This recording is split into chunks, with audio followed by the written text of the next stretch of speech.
আসসালামু আলাইকুম স্টুডেন্টস, শুভ সন্ধ্যা। আমাদেরকে ঠিকঠাক মতো শুনতে এবং দেখতে পাচ্ছ কিনা একটু জানিয়ে দাও। আজকে 24 ব্যাচের জন্য 23 এবং 24 ব্যাচ যারা অল্প কিছুদিন পরেই 8 দিন পরে মেডিকেল ভর্তি পরীক্ষায় বসবে, মোটামুটি বলা যায় এটাই আমাদের সর্বশেষ লাইভ ঘটা করে। এবং এই লাইভে আগামী 7-8 দিন তোমাকে কি করতে হবে, এক্সামের আগের দিন কি করতে হবে অ্যান্ড এক্সামের দিন কি করতে হবে সব কিছু নিয়ে কথা হবে। পাশাপাশি তোমাদের যে অধিকাংশ মেসেজ আমরা পাচ্ছি সেটা হচ্ছে যে তোমাদের মেন্টাল ব্রেকডাউন নিয়ে তোমরা এখন মানে নিজেদের লাইফলেস মনে হচ্ছে বা ভয়টা যে মনের মধ্যে বসে গেছে যে বোধহয় হবে না, এইটা নিয়ে তোমাদের একটা মনে হয় যে বর্তমান সিচুয়েশন নিয়ে আমরা কথা বলবো আর কি। ওকে, তো তোমরা যারা আসছো সবাইকে ওয়েলকাম। আর তোমাদের অন্যান্য বন্ধুরা যারা কিনা 17 তারিখ মেডিকেল ভর্তি পরীক্ষা দিবে তাদেরকে একটু মেনশন করে দিতে পারো বা শেয়ার করে দিতে পারো। আমরা খুব দ্রুতই শেষ করার চেষ্টা করব। অনধিক কি বলা যায় 30 থেকে 40 মিনিটের মধ্যেই আমরা লাইভটা শেষ করবো ইনশাল্লাহ। তো এই পড়া থেকে আসছো এটা বিশ্বাস করছি, গিয়ে আবার পড়তে বসবা, কারণ সময় নষ্ট করার সময় কোথায়, তাই না? তো আমি রাহাত ভাইয়া, জাদিদ ভাইয়া এবং অন্তর ভাইয়া তোমাদের সাথে আছি। কয়েকটা টপিক নিয়ে কথা বলবো, আমি একটু সামারাইজ করি কি নিয়ে কথা বলবো। প্রথমেই তোমাদের মেন্টাল ব্রেকডাউনের ইস্যুটা নিয়ে কথা বলবো। সেকেন্ডলি কথা বলবো 8 দিনের রুটিন কিভাবে তোমার সাজানো উচিত। থার্ডলি কথা বলবো হচ্ছে জিকে এবং মানে জিকের যে সাম্প্রতিক এবং ইন্টারন্যাশনালের পার্টটুকু, এটা নিয়ে জাদিদ একটু করে কথা বলবে। অ্যান্ড লাস্টলি হচ্ছে exam, the day before exam, মানে এক্সামের আগের দিন এবং হচ্ছে এক্সাম ডে তখন কি করতে হবে সেটা নিয়ে কথা বলে আমরা আমাদের ভিডিওটা শেষ করব। তো আই হোপ তোমরা ঠিকঠাক মতো শুনতে পাচ্ছ, তাই না? আচ্ছা, পেলে আমি আমার কথায় যাই, মানে এখন তো বাহুল্যতা করার সুযোগ নেই। আচ্ছা, আমরা প্রথমেই যদি একটু ডিসকাশনে যাই, আমি এবং রাহাত, আমরা প্রথম একটু ওদের এই টপিকটা নিয়ে কথা বলতে চাই। যারা এখন ভাবছে যে তীরে এসে যারা ভাবছে যে আমার তরি ডুবে গেল, এখনো কিন্তু ওরা হারে নাই, কিন্তু কারোর মধ্যে মানে হেরে যাওয়ার একটা মানসিকতা দেখতে পাচ্ছি যে আমাকে দিয়ে বোধহয় হবে না। এবং এই ভয়টা অদ্ভুতভাবে শুধুমাত্র যে কম নাম্বার পাচ্ছে তাদের এরকম না, যারা 80+ পাচ্ছে তারাও ভাবতেছে যে না আমার দিয়ে বোধহয় হবে না। তো এইখান থেকে কিভাবে উত্তরিত হইতে পারে ওরা, বা কিভাবে আসলে চিন্তা করলে নিজেকে আগায় রাখা যায়, থট প্রসেসটা কি হওয়া উচিত? আচ্ছা, এই যে শেষের দিকে এই মেন্টাল ব্রেকডাউন, হ্যাঁ, এই জিনিসটা খুবই নর্মাল। বাচ্চারা এই জিনিসটা সবার সাথেই হয়। এই যে ধরো এখানে তোমাদের রিজবি ভাইয়া বা আমি যে দাঁড়িয়ে আছি, আমাদেরও কিন্তু পরীক্ষার আগে ঠিক এরকম একটা নার্ভাস ব্রেকডাউন বা মেন্টাল ব্রেকডাউন হয়েছিল। শেষ মুহূর্তে সবারই আসলে নিজের পারফরমেন্সের উপর একটা ডাউট চলে আসে।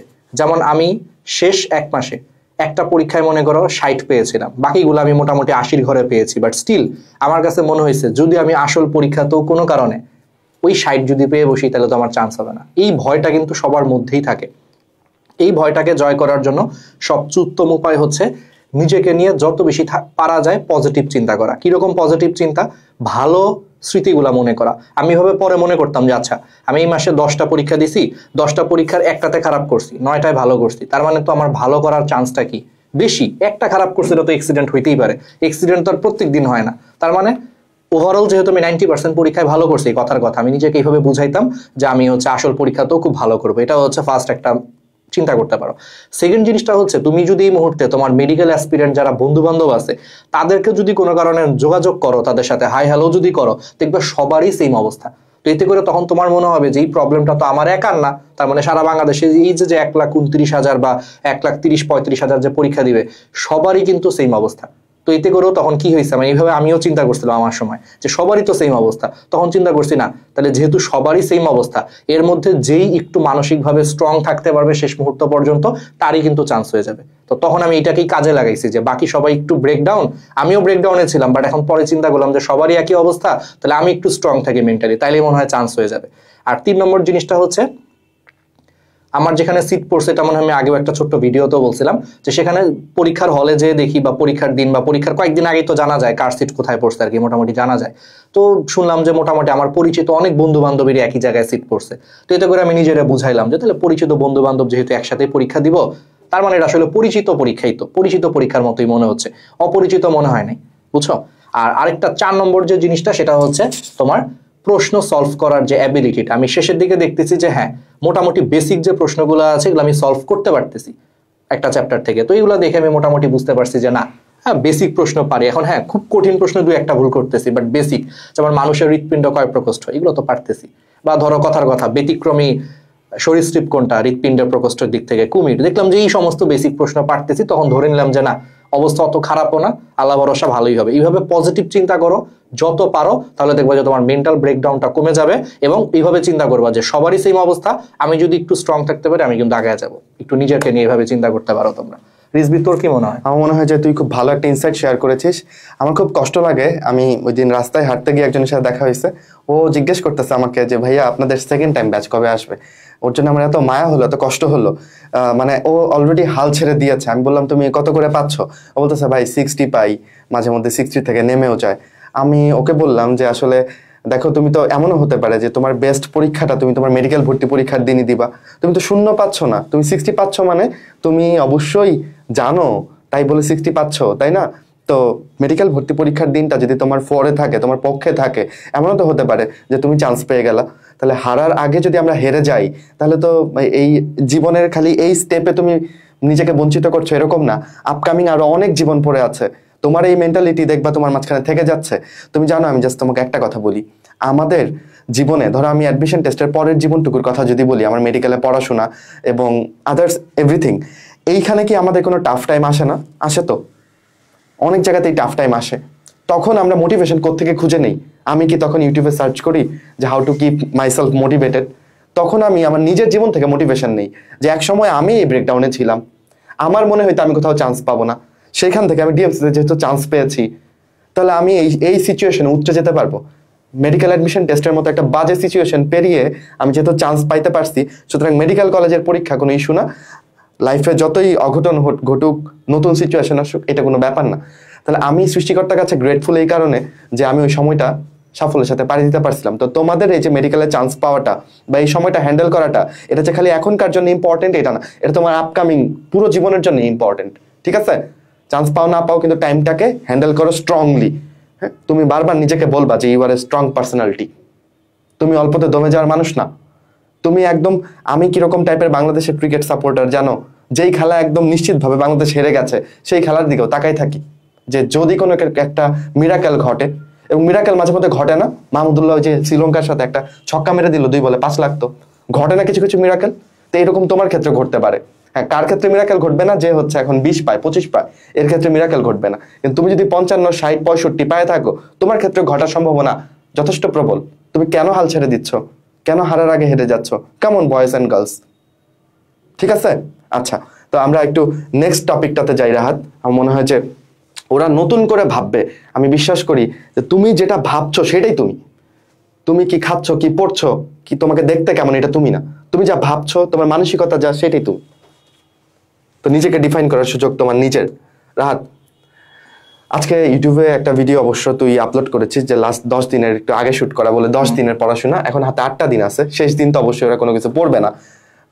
17 তারিখ পরীক্ষা, 16 তারিখ বাদ দিয়ে যদি আমি চিন্তা করি, তাহলে 7 দিন আসলে। তো এই 7 দিনে এই বাচ্চাগুলো আসলে কি করতে পারে, বা তুই কি করছিলি অভিজ্ঞতার আলোকে একটু ওদেরকে বল। আমি হচ্ছে তোমাদেরকে যেই জিনিসটা বলবো, যে অলরেডি যে বলতেছিলাম, আসলে শেষ 7 দিন 8 দিনের যে রিভিশনটা, সেই রিভিশনটা আসলে মূলত সাইকোলজিক্যাল।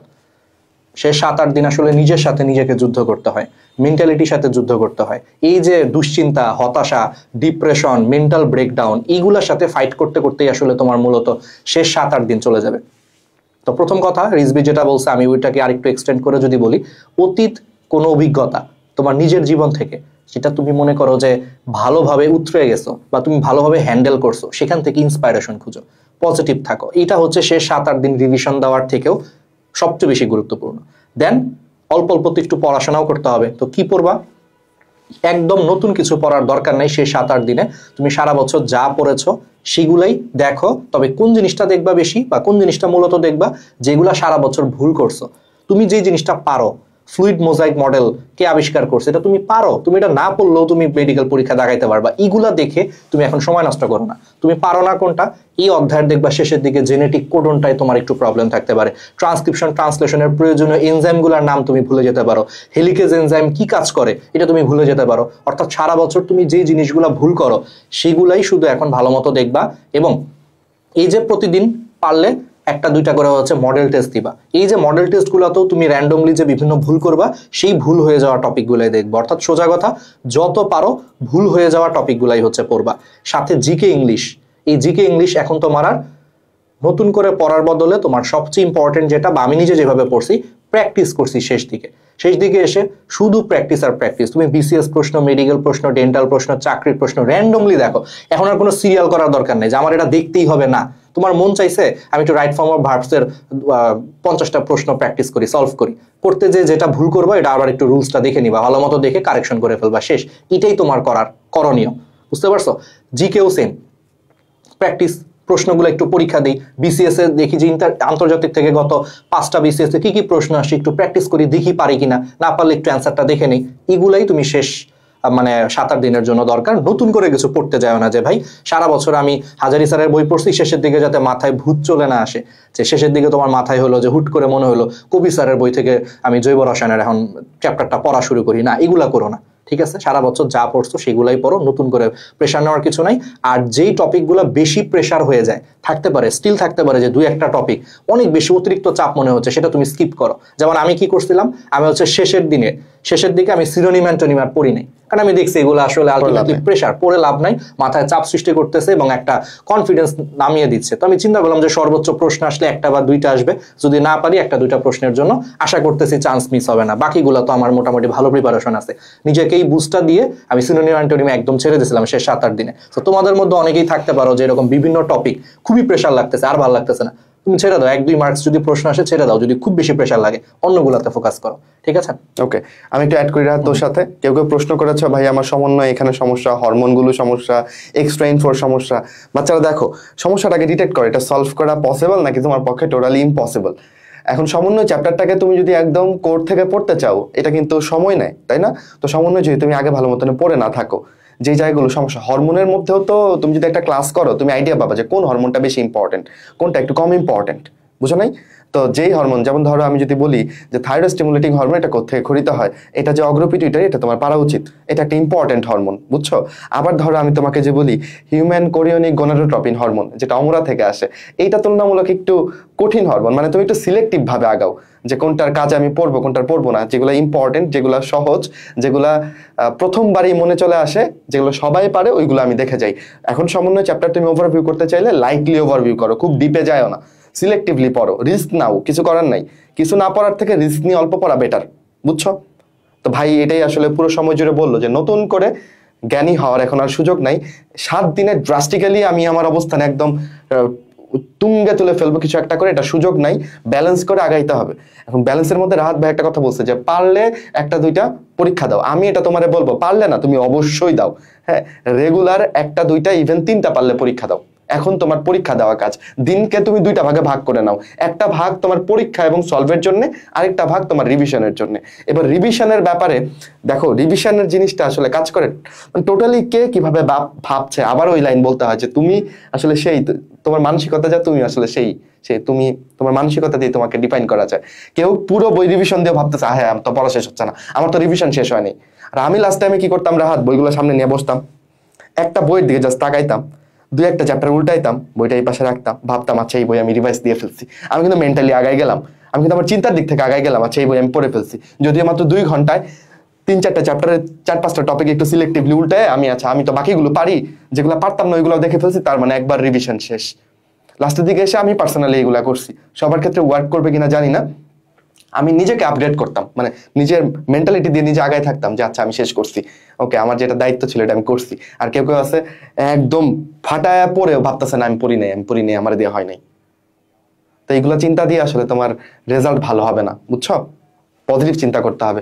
আর যারা প্রশ্ন করছে তাদের উত্তর আশা করে দিছি। সো এইটার তাহলে এটাকে আমরা ভাগ করবো হচ্ছে কি বলতো, একটা হচ্ছে practice exam,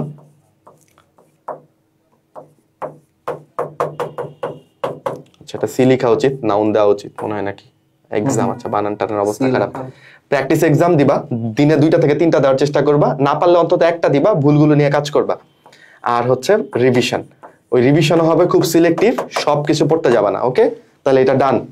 routine for 8 days, তুমি তোমার মতো করে একটা দিনে একটা পেপার বা পুরো সাবজেক্টটা রাখতে পারলে সবচেয়ে ভালো, যে আজকে ফুল কেমিস্ট্রিটা দেখবো, কালকে ফুল বায়োলজিটা দেখবো, তারপর দিন ফুল ফিজিক্সটা দেখবো, তারপর দিন ফুল জিকেটা দেখবো, তারপর দিন ফুল ইংলিশ দেখবো, এরকম করে প্ল্যান করতে পারো তুমি। আর লাস্টের দিন কোনো কিছু দেখবা না, লাস্টের দিন চিল থাকবা।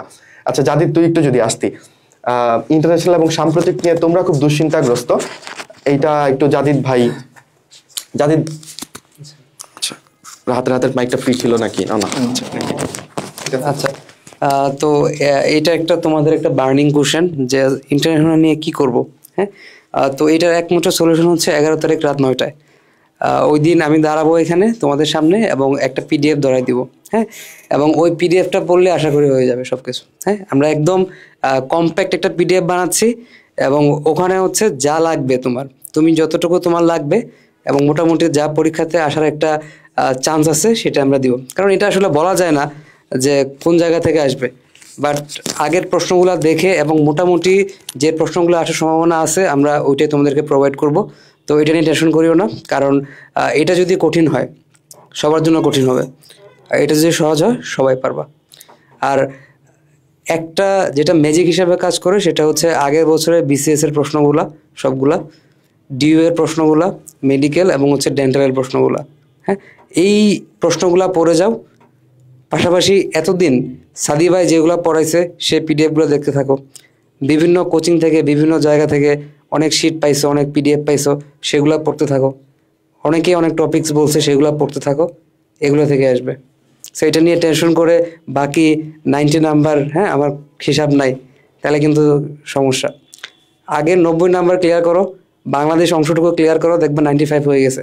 বাকি 5 নাম্বার না পাইলেও সমস্যা নেই, তোমার ডিএমসিতে আসবে ইনশাল্লাহ। জাহিদের মতো হোপফুল হইতে হবে জীবনে আসলে। এবং আমি যদি জাহিদের সাথে একটু অ্যাড করি রাত, এরপর তোকে একটু স্লোট দিব এটা নিয়ে বলার জন্য। আমার কাছে মনে হয় যে এইবার ইন্টারন্যাশনাল পার্টটা এটা একটা গ্যাম্বল, একটা জুয়া, আর কিছু না। জুয়ায় তুমি হারতে পারো, জুয়ায় তুমি জিততে পারো। তুমি চাইলেও যে ইন্টারন্যাশনালে কোনো মাস্টার হয়ে যেতে পারবা না এই অল্প সময়।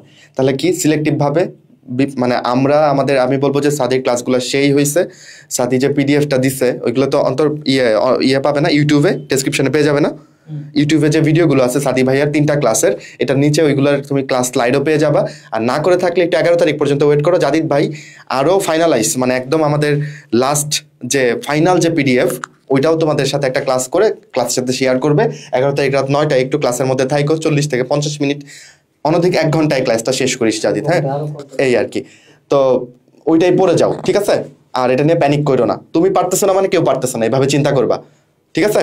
ওকে রাহাত, তোর কিছু এটা নিয়ে অ্যাড করার আমি আছে? হচ্ছে এখানে শুধু একটা জিনিসই বলবো যে আমি শেষ মুহূর্তে তুমি নিজে চিন্তা করো যে তোমার জন্য এত মোটা বই আন্তর্জাতিকের জন্য আসলে পড়া সম্ভব না। আমরা তোমাদের জন্য একদম প্রিসাইজ করে, তোমরা আমাদের এক্সট্রা ইনফো বইটা দেখছো না? এক্সট্রা ইনফো বইটাতে একটা চ্যাপ্টারের উপর মাত্র 1 পেজ বা 2 পেজ সবচেয়ে গুরুত্বপূর্ণ এক্সট্রা ইনফো অ্যাড করছে, কারণ আমরা প্র্যাকটিক্যালি চিন্তা করি। এত মোটা একটা এক্সট্রা বই তোমার ধরায় দিলাম, পড়া সম্ভব না। সেম ভাবে আমরা এটা একদম প্র্যাকটিক্যালি চিন্তা করছি যে এই শেষ মুহূর্তে তোমাকে এত মোটা একটা বই যদি আমরা ধরায় দেওয়া বলি এখান থেকে আন্তর্জাতিক পড়ো, হ্যাঁ আমি হয়তো পরবর্তীতে পরীক্ষার পর একটা ফ্লেক্স নিতে পারবো যেই দেখো আমার বইটা থেকে সব কমন আসছে আন্তর্জাতিক, কিন্তু শেষ 5 দিন 7 দিন 15 দিনে কারো পক্ষে এত মোটা বই পড়া সম্ভব? আমি না হয় আমার মার্কেটিং এর জন্য বললাম যে দেখো 100টাই কমন আসছে, কিন্তু তুমি কি পড়তে পারবা বলো এত মোটা বই থেকে আন্তর্জাতিক সম্ভব? এই জন্য আমরা ঠিক প্রিসাইজ করে যতটুকু না পড়লেই নয়, মানে সোজা কথা পরীক্ষায় আসার মতো বেহুদা কিছু না, একদম পাতলা একটা পিডিএফ দিব।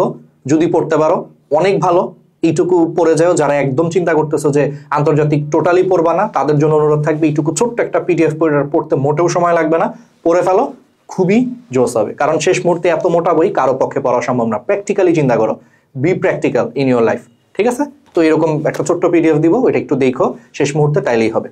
আর এইখান থেকে যদি কমন না আসে আমি এইটুকু বলতে পারি কেউই কমন পাবে না, কারণ শেষ মুহূর্তে তোমাদের এই থেকে বেশি পড়া কারো পক্ষেও সম্ভব না, টপারের পক্ষেও পড়া সম্ভব না, কেউই কমন পাবে না। সো টেনশন করার কোনো কারণ নেই। এবার আমরা চলে আসি হচ্ছে লাস্ট ডে প্রিপারেশন। আচ্ছা, একটু কিছু প্রশ্ন আমি দেখছি এক্সট্রা ইনফো নিয়ে অনেকেই খুব ওরি করতেছো। এই টাইমটা আসলে এক্সট্রা ইনফো পড়ার টাইম না। যদি আগে পড়ে থাকো তাহলে একবার চোখ বুলাইতে পারো, আর যদি আগে এক্সট্রা ইনফো গুলো না পড়ো, আমি বলবো এখন এক্সট্রা ইনফো না পড়ে মেইন বইয়ের মেইন জিনিসগুলা তুমি চোখ বুলাও। এখন সব চ্যাপ্টারের এক্সট্রা ইনফো তুমি পড়ে ফেলতে পারবা না, বুঝছো? এই আর কি, টেনশন করো না। এক্সট্রা ইনফো থেকে কয়টা আসবে? ধরলাম যে সব মিলে 5টা আসছে এক্সট্রা ইনফো থেকে, আর অন্যান্য জায়গা থেকে মানে তোমার মেইন বই থেকে বাকিগুলো আসবে।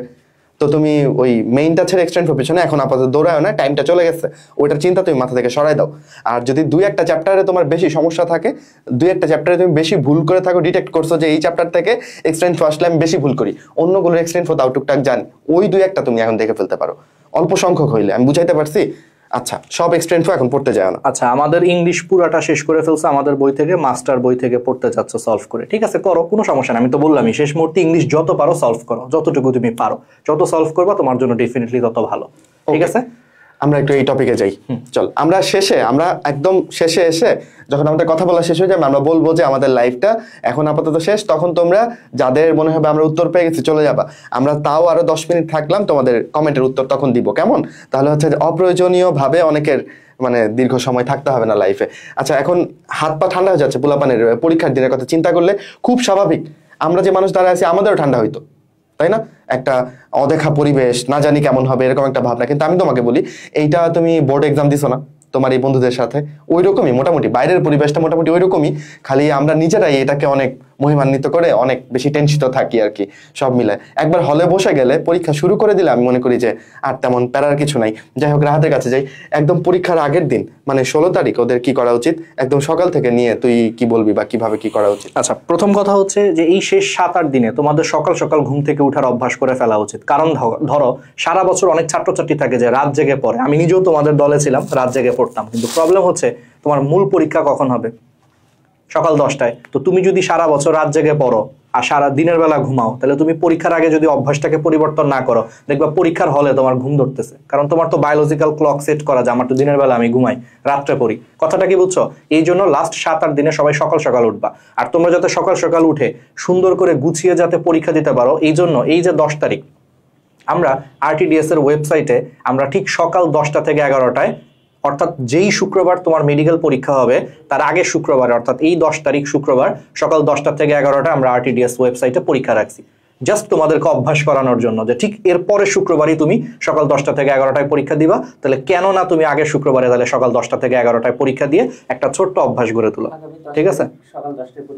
ঠিক আছে, এই জন্য আমরা আগামী 10 তারিখ মানে এই যে এই শুক্রবারই সকাল 10টা থেকে 11টায় পরীক্ষা রাখছি তোমাদের অভ্যাস গড়ে তোলার জন্য, ঠিক আছে? এটা হচ্ছে প্রথম কথা। দ্বিতীয় জিনিসটা হচ্ছে 16 তারিখ সকালবেলা অবশ্যই ভোরে উঠবা, উঠে ধর্মীয় ইবাদত গুলা করে ফেলবা, যে যে ধর্মের অনুসারী ধর্মীয় ইবাদত গুলা করবা, সৃষ্টিকর্তার কাছে অনেক বেশি করে দোয়া প্রার্থনা করবা, দোয়া চাবা। তারপরে কি করবা? সকাল সকাল নাস্তা করে ফেলবা। ওভারঅল বলতেছি পুরা দিনটা আমি কি করছি, আমি নিজের এক্সাম্পলটা দিই। নাস্তা করে ফেলছি, তারপরে কি করছি? তারপরে সকালে উঠে মানে আমি একটু পার্সোনালি হচ্ছে কি, আমার কাছে বসে থাকতে ভালো লাগতো না। আমার মতো অনেকে থাকতে পারো যে শুধু শুধু বসে থেকে টেনশন হচ্ছে। তো আমি দেখলাম কি, বসে থেকে আমার টেনশন হচ্ছে, এর থেকে ভাই আমি একটু বই খুইলা পড়ি, না পড়ি একটু পাতা উল্টাই, মানে অন্তত টেনশন কম হয়। যদি বসে থাকতাম খালি ফেসবুকে মনে করো যে ঢুকতে মন চাইতো, আর একটু পর পরই মনে করো বিভিন্ন বন্ধুরা গুজব সরানো শুরু করতো, গুজব যে কালকে নাকি প্রশ্ন অনেক কঠিন হবে, এটা হবে সেটা হবে। আমি দেখলাম যে এগুলো দেখে আমার আরো নার্ভাস আরো বেশি হয়ে যাচ্ছি, প্লাস আমার ব্লাড প্রেশার বেড়ে যাচ্ছে। আমি এগুলো খেয়াল করতাম। এই জন্য আমি কি করছি, আগের দিন সকালে উঠে ফেসবুকে না ঢুকে আমি হচ্ছে পাতা উল্টাইছি। পড়াশোনা হয় নাই, স্বাভাবিক টেনশন ছিল, বাট পাতা উল্টাইছি, এমনি পাতা উল্টাইছি টাইম পাস করার জন্য, ঠিক আছে? এরকম করে সকালবেলা কাটায় দিছি। দুপুরবেলা খাওয়া, গোসল, নামাজ পড়ে তারপরে দুপুরে একটা ঘুম দিছি, কারণ দেখছি যে এখন ঘুম দিলে একটু অন্তত টেনশন ফ্রি থাকা যায়। এরপরে তোমার দুপুরবেলার পরে বিকালবেলা চুপচাপ বসেছিলাম, কিছুই পড়ি নাই। সন্ধ্যায় যখন মাগরিবের আজান দিল, মাগরিবের পরে আসলে নামাজ পড়ে তারপরে হচ্ছে পড়ালেখা একটু শুরু করলাম। মানে আমি বলছি যে বসে থাকলে আসলে টেনশন বাড়ে, বুঝছো? এবং পরীক্ষার আগের রাতে দেখা গেছে যে আমার এক বন্ধু আমাকে ফোন দিয়ে বললো যে দোস্ত কালকে নাকি সব মানে কি বলে, আমাদের সময় বই ছিল হচ্ছে মেঘনাথ সাহা স্যারের একটা বই ছিল আমাদের সময় বায়োলজি। আমার কোন এক বন্ধু পরীক্ষার আগের রাতে আমার ফোন দেওয়া বলতেছে আগামীকাল নাকি মেঘনাথ সাহা স্যারের বই থেকে নাকি বায়োলজি প্রশ্ন হচ্ছে, ও নাকি কোথা থেকে জানি খবর পাইছে। মানে এই যে এই সমস্ত উদ্ভট খবর তুমি পরীক্ষার আগের দিন পাবা, এগুলাতে বিশ্বাস করো, এক ফোঁটা বিশ্বাস করতে যেও না। এগুলো পুরাই ভুয়া কথা, এগুলো শুধু শুধু গুজব ছড়ায়, মানুষকে প্যানিক করা ছাড়া আসলে কিছু না। তো আমি মেন্টালি একটু স্ট্রং ছিলাম, আমি এগুলা শুই না, আমি বলছি ঠিক আছে যেখান থেকে প্রশ্ন আসুক দেখা যাবে, বইলা ফোনটা কেটে দিছি। কেটে দিয়ে আমি আর এগুলা নিয়ে দ্বিতীয়বার চিন্তা করি না, কারণ আমি জানি যদি সত্যি সত্যি চলেও আসে প্রশ্ন, আমার কিছু করার আছে পরীক্ষার আগের রাতে, বলো কিছু করার নাই। আর যদি না আসে তাইলে কিন্তু আমার অনেক কিছু করণীয় আছে। টেনশন না করাটাই কিন্তু আমার সবচেয়ে বড় কাজ। তো টেনশন না করি একটু পাতা উল্টাচ্ছি, দেখতেছি, এবং শেষ মুহূর্তে আমি যেই জিনিসগুলো ভুল করতাম ওই ছকটা একটু র্যান্ডমলি উল্টায় সকাল সকাল হচ্ছে শুয়ে পড়ছি। যদিও টেনশনে ঘুম আসতেছিল না, ঘুম আসতে একটু দেরি হয়েছে, এটা বাস্তবতাই, বাট সকাল সকাল শুয়ে পড়ো। ও আর তার আগে খুব সুন্দর করে হচ্ছে আগামীকাল মানে পরের দিন যেহেতু পরীক্ষা, তো কি কি ডকুমেন্টস নিয়ে যেতে হবে, অর্থাৎ আমাদের সময় নিয়ম ছিল মানে প্রবেশপত্রটা খুব ভালো মতো পড়লাম, পরে দেখলাম কি কি জিনিস নিয়ে যেতে হবে, সেই অনুযায়ী হচ্ছে একটা ব্যাগ গুছাইলাম, প্লাস্টিকের ব্যাগ, স্বচ্ছ প্লাস্টিকের ব্যাগে হচ্ছে গুছায় রাখলাম প্রবেশপত্র, এইচএসসি রেজিস্ট্রেশন কার্ড, কলম, পেন্সিলও নিয়ে গেছি, যে বাই চান্স যদি দরকার হয় পেন্সিল, শার্পনার, কেন জানি নিয়ে গেছি, মনে হয়েছে যদি দরকার হয় পেন্সিল, শার্পনার, রাবার সবই নিয়ে গেছি। কলম হচ্ছে একাধিক কলম নিছি। তোমরা মিনিমাম 2 থেকে 3টা কলম নিয়ে যাবা, আর প্রত্যেকটা কলম যাতে একটু চালু করে নিয়ে যাবা, বুঝছো? একদম নতুন কলম কিনে নিয়ে যাবে না, নতুন কলম থেকে কিন্তু ঠিক মতো কালি বের হয় না। আমি কি করছি, আমার আব্বু আম্মুকে দিছি 2টা কলম, দিয়ে বলছি তোমরা একটু কলমটাকে চালু করে দাও। আব্বু দেখলাম যে পত্রিকার উপরে লিখতে কলমটাকে চালু করে দিল একটু আধা ঘন্টা পরে, বুঝছো? এরকম চালু 2 থেকে 3টা কলম অবশ্যই নিয়ে যাবা, ঠিক আছে? নতুন কলম নিয়ে যাও না। আর হচ্ছে কোনো ইলেকট্রিক্যাল ডিভাইস কোনো কিছু নিয়ে যাও না, এগুলো একটু আরেকবার লাস্ট মোমেন্টের রুলস থেকে। তারপরে সকাল সকাল হচ্ছে আমি মানে ডিনার করে মোটামুটি 10টা কি 11টার দিকে মনে হয়, 11টার দিকে হচ্ছে শুয়ে পড়ছি। তবে ঘুম আসতে আসতে 1টা বেজে গেছে। ওই যে টেনশন হচ্ছে, সত্যি কথাই পরীক্ষার আগের রাতে টেনশন হবে, এটাই নর্মাল। তবে আর ফেসবুকে আমি কম আসার চেষ্টা করছি, সবচেয়ে বড় কথা যেটা, কারণ ফেসবুকে আসলেই গুজব শুরু হয়, বুঝছো? একদম পারফেক্ট। এবং ফেসবুকে আসবাই না, মানে লাস্টে আসারই দরকার নেই, তোমার হোয়াটসঅ্যাপে আসার দরকার নেই। দেখবে এগুলোতে প্রশ্ন আসতেছে, তোমার বন্ধু বলতেছে এগুলো পড়ে যায়, এগুলো আসবে না জীবনে আসবে না, বুঝছো? আর হচ্ছে কয়েকটা প্রশ্ন করছো যে ভাই প্রশ্নে দাগানো যাবে কিনা। হ্যাঁ, প্রশ্ন দাগাইতে পারবা, বাট ওএমআর দাগানো যাবে না। ওএমআর খুব সেন্সিটিভ। এই যে রাত্রেবেলা যদি না ঘুমায় যাও তাহলে কি হইতে পারে। আমার খুব ঘুম পাইছে, আচ্ছা না ঘুমাই গেলেও চান্স পাওয়া যায়, এটার উদাহরণ হচ্ছে আমি, ঠিক আছে? আমি মাত্র 2 ঘন্টা ঘুমাই গেছি, হ্যাঁ, অন্তর ঘুমাই নাই, তো না ঘুমাই গেলে চান্স পাওয়া যায়। প্যানিক হও না, ভাইরা যেহেতু না ঘুমায় চান্স পাইছে, তুমিও পেতে পারো। তবে ঘুমাই গেলে যে বেটার ফিল হবে এটা বুঝতে পারছি, বুঝছো? কারণ আমার পরীক্ষার মনে হচ্ছিল আমি ঘুমাই পড়বো, এত ঘুম আসতেছিল চোখ জুড়ে।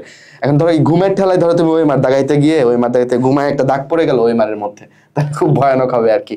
তো ওই মারে দাগ দেওয়া যাবে না, কিন্তু কোশ্চেনে তুমি দাগাইতে পারবা, রাফ করতে পারবা। একজন বলছো যে ভাই হিজাব পরা যাবে কিনা, হিজাব পরে যেতে পারবা, কিন্তু যাওয়ার সময় একটু তোমার হিজাবের ভেতরে কোনো ডিভাইস বা কিছু আছে কিনা এটা একটু চেক করবে, ফিমেলকে ফিমেলই চেক করবে, ঠিক আছে? তো এই ঘটনায় ভড়কে যাওয়া যাবে না, এই আর কি। তো লাস্ট ডে প্রেপ বলতে দেখো ভাই কিন্তু কোথাও বলে নাই যে তুমি পরে ফাটাই ফেলো। তো তুমি একদম চিল মাইন্ডেড থাকবা, খালি পজিটিভ থিঙ্কিং করবা, যে রিজি ভাই বলছে, রাত ভাই বলছে যে প্রশ্ন আমি যেগুলো পারি এখান থেকেই হবে, আমি এটাই বিলিভ করি। আর কালকের দিনটা আমার দিন, কালকের দিনটা ইনশাল্লাহ সৃষ্টিকর্তা আমার জন্য রাখছেন, ঠিক আছে? তো এইভাবেই তুমি দিনটা কাটাই দিবা। পড়তে ইচ্ছে করলে একটু করে পড়বা, যা পারো না এটা চিন্তা করবা না, ঠিক আছে? যা পারো না যে ওইটা থেকে যদি আসে এটা মাথা থেকে সরাই দিবা, বা ওইটা সময় থাকলে একটু দেখে ফেলবা ছোট করে, হ্যাঁ? আর নাইট বিফোর এক্সাম যেগুলো তুমি না দেখে গেলে ভুল করো, যদি ইচ্ছে করো এটা দেখতে, ওই চার্ট থেকে তো প্রশ্ন আসলে ভুলে যাই, বাট বারবার প্রশ্ন আসে, তাহলে ওইটা একটু দেখে ফেলবা, এই আর কি। এই হচ্ছে লাস্ট ডে প্রিপারেশন। ওকে, আমরা একটু, আর তোমরা ওই যে অনেক ইনফরমেশন জিজ্ঞেস করছো স্টুডেন্টস, তোমরা একটু কষ্ট করে, তোমাদের বোধহয় 12 তারিখ অ্যাডমিট দিবে তাই না? সার্কুলারে তো বোধহয় এরকম লেখা ছিল। অ্যাডমিটটা তুলে একটু সুন্দর করে পড়বা, ওইখানে কি কি লেখা আছে এটা সবার বাধ্যতামূলক দায়িত্ব। অ্যাডমিটের মধ্যে যেসব ডিরেকশন লেখা আছে এগুলো পড়া, ওকে? এবং ওই পড়ে ওই অনুযায়ী কাজ করবা। অবশ্যই ঘড়ি, মোবাইল কিচ্ছু নিবা না। ইভেন কোনো যে মানে একটা সাদা ফাইলের মধ্যে সবকিছু নিয়ে যাবা, অনেক সময় ফাইলও নিয়ে যেতে দেয় না। মানে আমি যেই হলে পরীক্ষা দিয়েছিলাম রাত, ওইখানে হচ্ছে যারা ফাইল নিয়ে গেছে ফাইলও বাইরে, সাদা ফাইল নিয়ে গেলেও বাইরে, জাস্ট কলম, রেজিস্ট্রেশন পেপার, ওই যে এইচএসসির মেইন কপি, ফটোকপি নিলে আবার হবে না, মেইন কপি নিয়ে যেতে হবে। আর সাথে তোমার এই মেডিকেল ভর্তি পরীক্ষার অ্যাডমিট, এগুলো নিয়ে আমাকে যেতে হয়েছে, এই আর কি। তো টেনশন করো না, ঠিক আছে? টেনশনের জন্যই তো এই লাইফটা। কথাগুলো শুনো, তোমার মতোই তো সবাই, এমন তো না যে আমরা তোমার সাথে পরীক্ষা দিচ্ছি। টেনশন তো হবেই সবার, টেনশন নিয়ে ভালো রেজাল্ট করতে হবে। আমরা অন্তর যেহেতু আসছে স্ক্রিনে, অন্তরকে একটু মাইকটা দেই, এরপরে আমরা হচ্ছে আমরা এক্সাম ডের দিন কি করা উচিত বা ওদেরকে কি কি বিষয় মাথায় রাখা উচিত সেটা একটু বলবো। এগুলো তোমাদের বারবার শোনা উচিত আমি মনে করি, এবং এগুলো ভুল করা উচিত না। এই আমি পরীক্ষা দিলে আমারও টেনশন হয়, রাহাত ভাই পরীক্ষা দিলে রাহাত ভাইয়েরও টেনশন হয়। এখন যদি রাহাত ভাইরে বলি যে তোরে কিন্তু এই পরীক্ষায় বসাবো, মেডিকেল অ্যাডমিশন টেস্ট পরীক্ষায় বসাবো, এরও টেনশন হবে, এটাকে আমি তোমাকে গ্যারান্টি দিয়ে বলতেছি, ঠিক আছে? এর কি জন্য টেনশন হবে? এরে যদি আজকে বলি যে তোকে কিন্তু 17 তারিখে পরীক্ষায় বসাবো, ও চিন্তা করবে আরে 17 তারিখে পরীক্ষা দিব, আমার নাম্বার যদি আবার অন্তর সবাইকে কয়ে দেয় তাহলে তো একটা মান সম্মানের ফালুদা হয়ে যাওয়ার ব্যাপার সম্ভাবনা আছে, তো ওরও টেনশন হবে, ঠিক আছে? তো টেনশন যত কম করবা পরীক্ষা তত ভালো হবে, ঠিক আছে? আমি হচ্ছে টোটাল 3টা পরীক্ষা দিয়েছিলাম বুঝছো জীবনে, অ্যাডমিশনে। তো এই 3টার মধ্যে আমি সবচেয়ে মেডিকেল অ্যাডমিশনের জন্য প্রিপারেশন নিয়েছিলাম সবচেয়ে কম, কিন্তু মেডিকেল অ্যাডমিশন টেস্টে এই জন্য আমার টেনশনও সবচেয়ে কম ছিল, যেহেতু আমার কোনো টেনশন নেই, আমি সবচেয়ে কম প্রিপারেশন নিয়েছি, এই জন্য এই পরীক্ষায় আমি সবচেয়ে ভালো করছিলাম, বুঝতে পারছো? যেটার জন্য আমি সবচেয়ে বেশি প্রিপারেশন নিয়েছি সেটার চেয়েও ভালো করছিলাম। শুধু একটা কথাই বলবো, তুমি যদি টেনশন খালি একটু কম করো, মোটামুটি মানে স্ট্রেসটা যতটুকু ফ্রি রেখে এই পরীক্ষাটাকে একটা মডেল টেস্ট মনে করে পরীক্ষা দিয়ে আসো, আমি বলবো তোমার নাম্বার কমপক্ষে 5 বাড়বে, এটা আমি তোমাকে লিখে দিতে পারি, ঠিক আছে? আমি পরীক্ষার আগে যে টার্গেট করে গেছিলাম যে আমার 80 পাইতে হবে, আমি পরীক্ষা 80.75 পাইছিলাম, বুঝছো? এই হচ্ছে ব্যাপার। তুমি পরীক্ষার দিন একটু মাথা ঠান্ডা করে পরীক্ষা দাও, আমার মনে হয় যে অবশ্যই পরীক্ষাটা ভালো হবে। কিছু কিছু তোমাদের কমন কিছু প্রশ্ন আছে, ভাই অনুশীলনী থেকে প্রশ্ন আসলে কি করব, ভুল যদি থাকে তাহলে তুমি সঠিকটাই দাগানোর চেষ্টা করো, এটা আমার পরামর্শ এবং আমরা সবাই মিলে এই ব্যাপারটা ডিসকাস করছি, ঠিক আছে? অ্যাডমিট কার্ড পাওয়ার পরে সুন্দরভাবে অ্যাডমিট কার্ডটা পড়ো, ঠিক আছে? এটা খুবই জরুরি। আর অ্যাডমিট কার্ডটা পরীক্ষার আগের দিন তুলতে যাও না প্লিজ, অনেক সময় সার্ভারের সমস্যা, অনেক সমস্যা হতে পারে। তুমি এটা 12-13 তারিখের মধ্যেই তুলে একদম গুছিয়ে রেডি করে রাখলেই হবে, ওকে? এগুলো একটু মাথায় রেখো। আর বলবো পরীক্ষার ক্ষেত্রে টাইমিংটা খুবই ইম্পর্টেন্ট, ভাইয়ারা টাইমিং ব্যাপারে বলবে। তবে আমি মানে একটা জিনিস জোর দিয়ে বলবো যে পুরো পরীক্ষার প্রসেসটাকে 0 থেকে মানে 1 থেকে 100 পর্যন্ত প্রশ্ন তুমি অবশ্যই চেষ্টা করো 35 মিনিটসের মধ্যে একবার দেখে শেষ করতে। এটা যদি তুমি না করো তাহলে কিন্তু একটু ঝামেলা হইতে পারে, ঠিক আছে? আমি বলতেছি না যে এটা, অনেকে আছে এই কথাতে বলছি না, ও এটা মাথার মধ্যে তুলে নিছে যে অন্তর ভাই বলছে যে এটা 35 মিনিটের মধ্যে একবার দেখে শেষ করতে হবে, আমার তো 40 মিনিট হয়ে গেল, আমার এখন কি হবে? ব্যাপারটা মোটেই এরকম না, ইট ইজ ফ্লেক্সিবল, ঠিক আছে? তোমাকে সুন্দরভাবে পরীক্ষাটা শেষ করে আসতে হবে এবং তুমি আগে থেকেই ধরে রাখো যে 5 মিনিট তোমার লস হবে। পরীক্ষা কখনোই 60 মিনিটসের হয় না, সহজ হিসাব। মনে করো 5 মিনিট তোমার লস, খাতা দেওয়া, খাতা তোলা, বৃত্ত পূরণ করা ইত্যাদি ইত্যাদি অনেক ব্যাপার স্যাপার থাকে, এটা তোমাকে মাথায় রাখতে হবে। এবং তুমি যে একটু কম সময় পাবে, এটা সবাই আসলে কম সময় পাবে। আর পরীক্ষা সহজ এবং কঠিন হওয়ার বিষয়ে যদি আমি একটু বলি, পরীক্ষা ইন্টারন্যাশনাল সবার ক্ষেত্রে অ্যাড হয়েছে, ঠিক আছে? শুধু তোমার ক্ষেত্রে একা অ্যাড হয়নি। আরেকটা জিনিস আমার পরীক্ষার অভিজ্ঞতা একটু বলবো, আমি আর 1-2 মিনিট সময় নিব। সেটা হচ্ছে আমার পরীক্ষায় আমার প্রশ্নে 3টা প্রশ্ন ডাবল আসছে। তো আমি যদি চিন্তা করতাম হায় হায় আমার প্রশ্ন তো মানে সব উল্টাপাল্টা, মানে ডাবল এসেছিল মানে বুঝছো, মানে আনসার ডাবল এরকম না, কিন্তু মানে হচ্ছে একই প্রশ্ন 2বার প্রিন্ট হয়েছে। তো আমি তো পরীক্ষার হলে একটু টেনশনেই, হালকা একটু টেনশনের মধ্যে পড়ে গেছিলাম, হায় হায় তাহলে কি হবে। কিন্তু আমি যদি মনে করতাম হায় আমার প্রশ্নই তো ভুল, তাহলে এই পরীক্ষা দিয়ে আমার কি হবে, তাহলে তো সবই শেষ হয়ে যেত, তাই না? তো পরীক্ষার হলে যে কোনো রকম মানে নতুন উদ্ভূত পরিস্থিতির সৃষ্টি হতে পারে, তোমাকে সেটা মোকাবেলা করতে হবে, ঠিক আছে? একটা কথা একটু বলি, সেটা হচ্ছে তুমি কি হতে চাও? তুমি ডাক্তার হতে চাও না, তোমার সামনে রোগী আসবে, ধরো 2টা রোগী আসবে, 2টা রোগী কি মৃত্যু সজ্জায়, তাই না? তোমাকে একজনকে বাঁচাইতে হতে পারে, তাই না? তো আলটিমেটলি তোমাকে একটা জিনিস মাথায় রাখতে হবে যে হচ্ছে তুমি ডাক্তার হবা, তোমাকে অনেক ডিসিশন নিতে হবে। পরীক্ষা হলে অনেক উদ্ভূত পরিস্থিতির সৃষ্টি হতে পারে, প্রশ্ন কঠিন হতে পারে, প্রশ্ন সহজ হতে পারে, তোমাকে বুঝে আগাইতে হবে। তবে যেটা হবে সেটা সবার জন্যই হবে। এটা ধরো অন্তর ভাই বলে দিছে যে তোমাকে অবশ্যই 90টা দাগায় আসতে হবে। তুমি মনে করো প্রশ্ন কঠিন হলো, তুমি 90টা দাগাইতে যে সব ভুল করে আসলে, তাহলে হবে না। এটা ফ্লেক্সিবল। তুমি এ পর্যন্ত অনেক প্রশ্ন সহজ প্রশ্নের পরীক্ষা দিছ, কঠিন প্রশ্নের পরীক্ষা দিছ, তাই না? তুমি এতদিন যে গতিতে পরীক্ষা দিছ বা যে টাইপের পরীক্ষা দিছ, মেইন পরীক্ষার দিনও সেই টাইপেরই পরীক্ষা দিব। মেইন পরীক্ষার দিন নতুন করে এক্সপেরিমেন্ট করব না। আমি মোটামুটি ক্ষেত্রে সাধারণত সবই দাগায় আসি, এটা হচ্ছে আমার স্ট্র্যাটেজি, ঠিক আছে? কঠিন হলেও সবই দাগাই, সহজ হলেও সবই দাগাই, ঠিক আছে? অনেকটা এরকম। আমি যদি পরীক্ষার হলে বসে মনে করতাম আচ্ছা ঠিক আছে আমি আজকে মেইন পরীক্ষা দিচ্ছি, আমি আজকে 80টা দাগাই, তাহলে কি এনে আমার দেখতে আমার কথা জীবনেও শুনতে পারতাম না, ঢাকা মেডিকেল চান্স পাইতাম না, আমার কথাও শুনতে না। সহজ হিসাব, তুমি রেগুলার যে গতিতে পরীক্ষা দাও, মেইন পরীক্ষার দিনে তুমি সেই গতিতেই পরীক্ষা দিবা। এখানে অন্য কোনো এক্সপেরিমেন্টে যাওয়া যাবে না। যদি এক্সপেরিমেন্টে যাও, তোমার ধরা নিশ্চিত, তোমারে আর কেউ এই খাত থেকে তুলতে পারবে না। সহজ হিসাব, ঠিক আছে? পরীক্ষার হলে তোমার নিজের বিবেক বুদ্ধি দিয়ে আগাবা। পরীক্ষার হলে বিশ্বাস করো, কারো কাছে কিছু জিজ্ঞাসা করো না, করলে ভুল আনসারই তুমি পাইতে যাচ্ছ, ঠিক আছে? গ্যারান্টি দিয়ে এটা কই দিলাম, ঠিক আছে? এটা নিজের জীবনের এক্সপেরিয়েন্স থেকে বলতেছি, ওকে? যাই হোক, মাইনুল, আচ্ছা এক্সাম ডে স্ট্র্যাটেজি সম্পর্কে তাহলে একটু বলো ওদেরকে। এক্সামে পরীক্ষায় খাতা পাওয়ার পরে কি করবে এটা একটু বল, আমরা আর খুব বেশি সময় নিব না। আচ্ছা, এক্সাম ডে প্রিপারেশন। তো এক্সাম ডে প্রিপারেশনে অলরেডি হচ্ছে অন্তর বলে দিছে অনেক কিছুই, ঠিক আছে? তারপরে আমি বলি, সকাল সকাল হচ্ছে ঘুম থেকে উঠবা, ধর্মীয় কাজগুলা করবা, সৃষ্টিকর্তার কাছে অনেক বেশি করে হচ্ছে দোয়া চাবা যাতে তুমি সফল হতে পারো, এবং ভালো একটা নাস্তা করবা, বুঝছো? ভালো নাস্তা বলতে বোঝাচ্ছি যে মোটামুটি মানে একদম কম খেয়ে যাও না। যদি একদম না খেয়ে যাও, হাইপোগ্লাইসেমিয়াতে ভুগতে পারো। দেখবা পরীক্ষার হলে হচ্ছে ব্রেন কাজ করতেছে না, খুব দুর্বল লাগতেছে, এই কাজটা করে না। অনেক ছাত্রছাত্রী এই ভুলটা করে যে পরীক্ষার হলে সকালে টেনশনের জন্য ঠিকমতো খাইতে পারে না, এবং ঠিকমতো না খাইতে পারার জন্য পরে 10টায় যখন পরীক্ষা দেয় দেখা যায় ওর হাত পা কাঁপাকাঁপি করতেছে, হাইপোগ্লাইসেমিয়াতে ভুগতেছে, মাথা কাজ করতেছে না, ব্রেন কাজ করতেছে না, পরীক্ষা কিন্তু খারাপ হয়ে যাবে।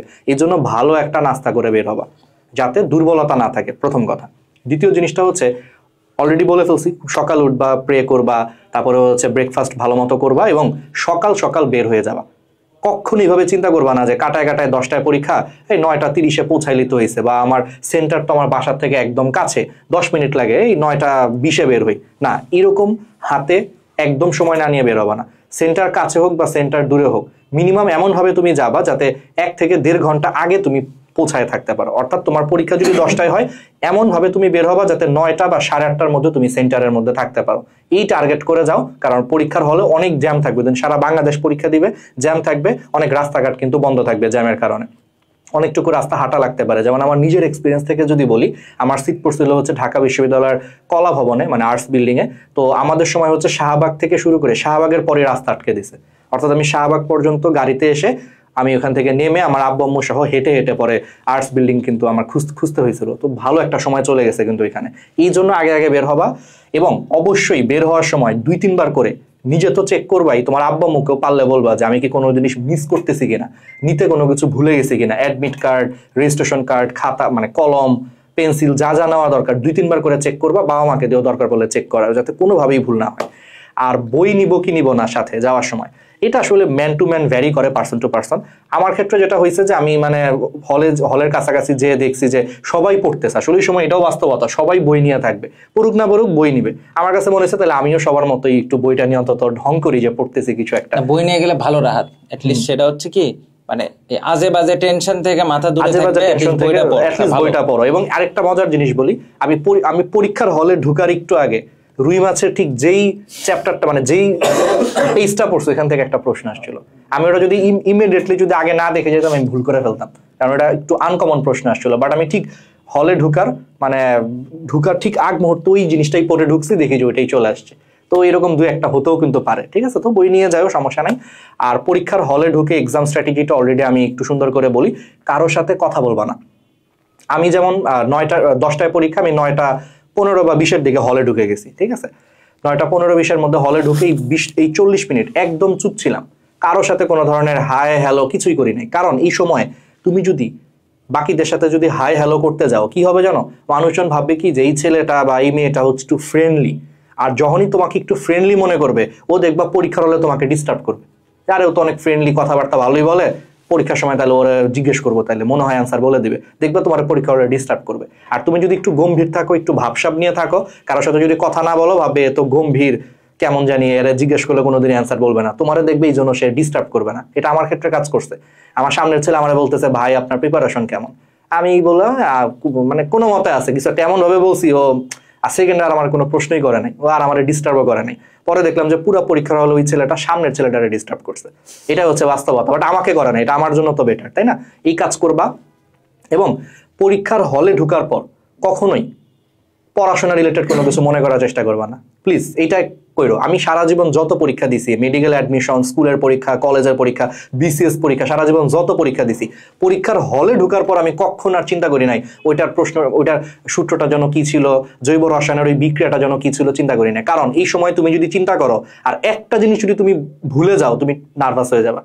হ্যাঁ, 10টায় পরীক্ষা, 9টা40-এ বসে বসে পরীক্ষা হলে চিন্তা করতেছে, আচ্ছা ফিডেলক্রাফট অ্যালকাইলেশন বিক্রিয়ার হচ্ছে প্রভাবক কোনটা বা কোনটা মনে পড়তেছে না, তুমি কিন্তু নার্ভাস হয়ে যাবা।